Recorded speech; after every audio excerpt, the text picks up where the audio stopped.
My name's Alice Boucher and I work as an illustrator. My name is George Douglas. I'm an illustrator and artist. I'm Jack Sachs. I'm an illustrator from South East London. My name is Julian Glander and I'm a visual artist and animator.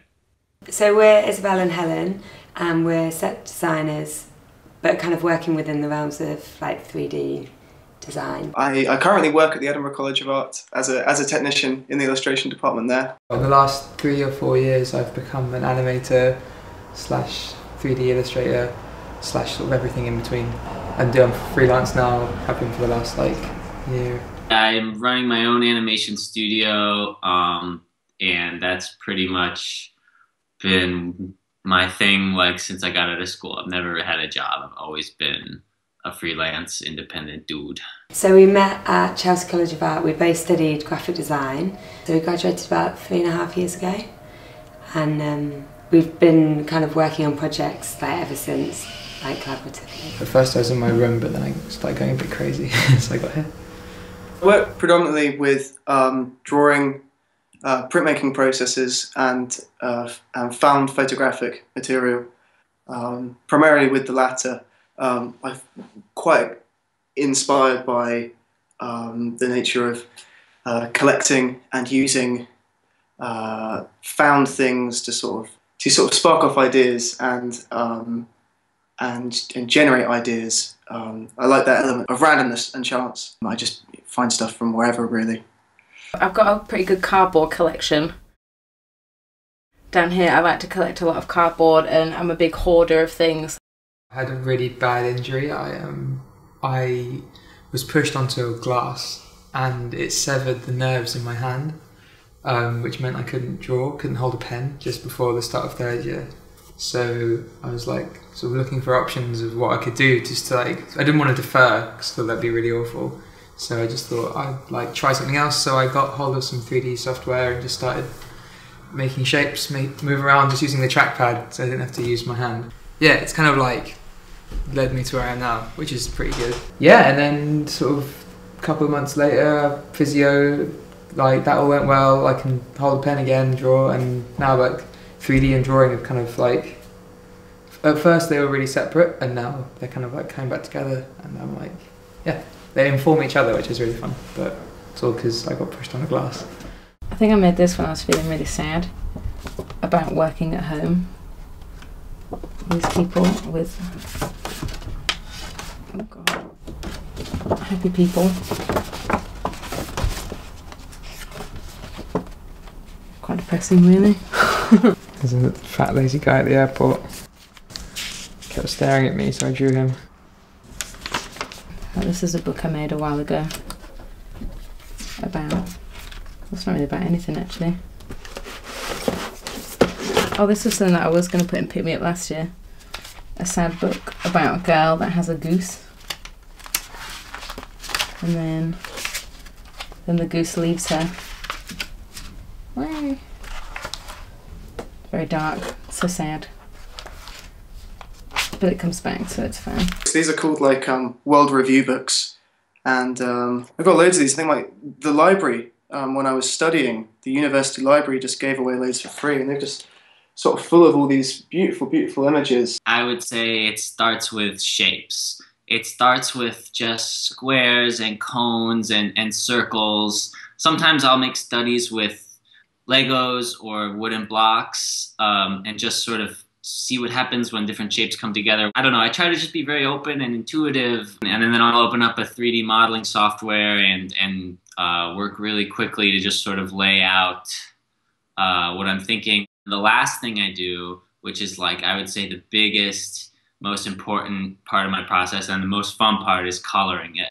It's like putting a whole nother layer of magic on something. I've sort of been involved with Pick Me Up in one way or another for the last 5 years. I wanted to make my interpretation of the inside of the human body, which is all a consequence of what happened to my wrist. Thinking about that has really bled into my work.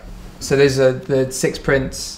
I finished 4 of them now. So I'm working with a friend of mine who's going to help me artwork it and blow it up to vector size scales, and like it's only about 2 meters tall, and with a monitor roughly there. So then I'm going to have a little animation of organs doing something. I've not decided. Time's like pressing, but and then this is going to be a monitor. This drawing is going to be that vinyl, and then this is going to be 2 pieces of ceramics, just of like organs. The idea behind them is that they're all sort of like, not puns, but jokes about what each of these parts of the body do. So these are like, I don't know, I've always remember people saying about swallowing seeds and things growing in your stomach. I'm mostly a digital artist, and I don't really work in physical media or prints or anything that gets shown off too often.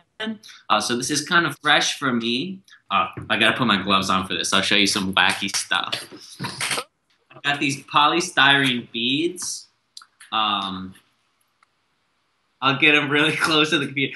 I'm like a mad scientist. Like I'm trying to like mix these beads with like egg dye and like different kinds of glue to make something that'll work as a sculpture. So I've got like a notepad somewhere of all the different, like, I like try combinations, just like, oh, 20% white glue, 3% water, 90% dots, and then like a note that says too sticky. And making little blobby sculptures out of them, and hopefully by the time I have to ship them off, I have something that doesn't fall apart in the mail. Well, I've made some big prints, and I've actually, they're under my bed. So that one's a 4-colour litho print, based on a drawing that I did when I went to Barcelona. And I quite like, these ones are all printed on stone, so you get some really nice textures around the edge. And they're quite fun. Oh, so that one's the palm trees.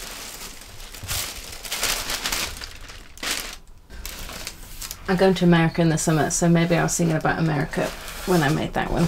Just LA dreams. And there's the rider.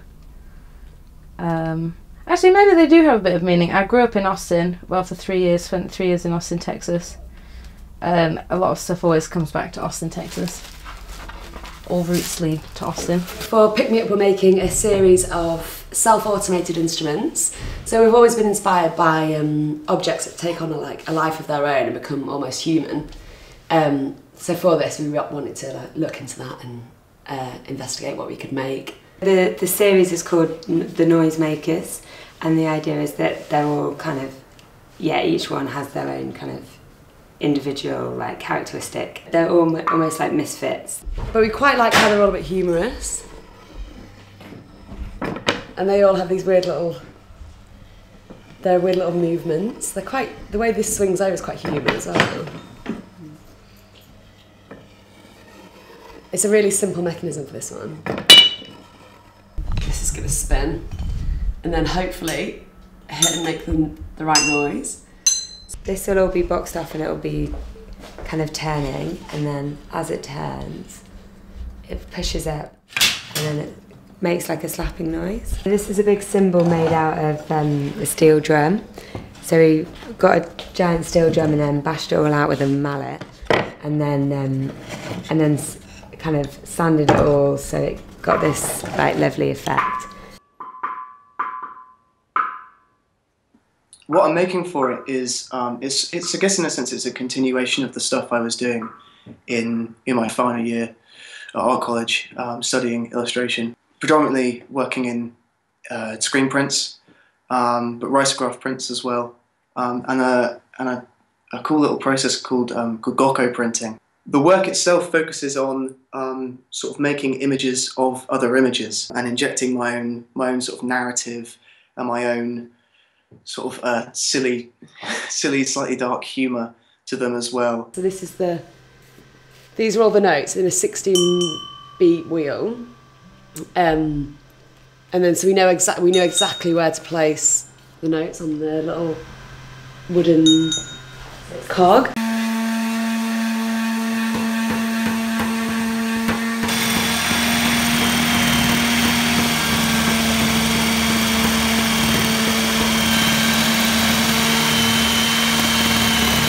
this is my space. It's a small desk space, really. I sort of have, this is kind of like it's all a bit messed up at the moment. This is kind of like an assembly area, I guess, where I sort of keep things on the go. And then this is where the images get made, in a sense. But I mean, I don't stick to a too stringent sort of working method. I think working with my hands is incredibly important to me, just because on a sort of very personal level, it's where I get a lot of sort of fulfillment and enjoyment. These are all the prints for Pick Me Up. So this is a sort of like a commemorative plate design that I made. I think I've titled it, I forget my own titles, A Commemoration of the Death of Mr. and Mrs. Phlegm. So rather than a marriage commemoration, it's a death commemoration. So it has that sort of macabre, dark humour to it. And then, of course, there's a whole load of cream being poured on top of it. I think like managing your time can be really tough when you just got loads of different commitments and responsibilities, and it's something that you never really get prepared for, like at uni or after uni, just because you have so many different things going on at the same time, and you just got to learn to stay on top. And like your employers don't really care about each other, which is like pretty rare in the work world, where nobody cares about your other deadlines. So yeah, I think just time and like just not getting stressed is key, but it's still really fun. Yeah, I've had nights where I stayed up really, really late, but sometimes I quite like that real intense hit of working really hard, and then you can have a chiller. But I find it very hard to take time off, because you're always like, oh, I could do a little bit extra, or oh, maybe I'll do some of my own stuff today, and then you kind of forget actually that's working as well. Until recently, I had like a really crazy schedule where I was kind of like, I was working with people in London and Japan and here in the United States, so it was sort of a 24/7 email thing where I'd be answering emails at 2 in the morning, or I'd be popping out of bed at 4 a.m. to get on a call with someone. But I would advise against doing that because it ruins your life. Yeah, there's pros and cons to it all. And I haven't updated my website for about a year, and I find that kind of stuff really boring. And tax and stuff. We didn't really get taught about working out your own tax, and I had about 6 months of worrying about it, and then it took an afternoon, and it was actually fine. I really like the work, so I kind of can forget to do all the other things that you have to do, like take a shower and eat, and see your friends, and call your mom. What am I complaining about? I love my job. It's the best job, and like, if it's, it's taken up my whole life, not because it's like a beast, but it's because it's like, I love it. Keep on drawing and stick with your friend, not kind of stick with your friends and copy your friends, but it's good to have friends that are kind of like-minded, and you just keep trying, even though sometimes it's really, really hard, and people want to pay to draw. That's quite nice. Don't worry, like, don't feel like everything has to happen right at once. With social media and everything the way it is now, you can just advance yourself just like a little bit every day, and then one day you might wake up and you have a career. That's what happened to me.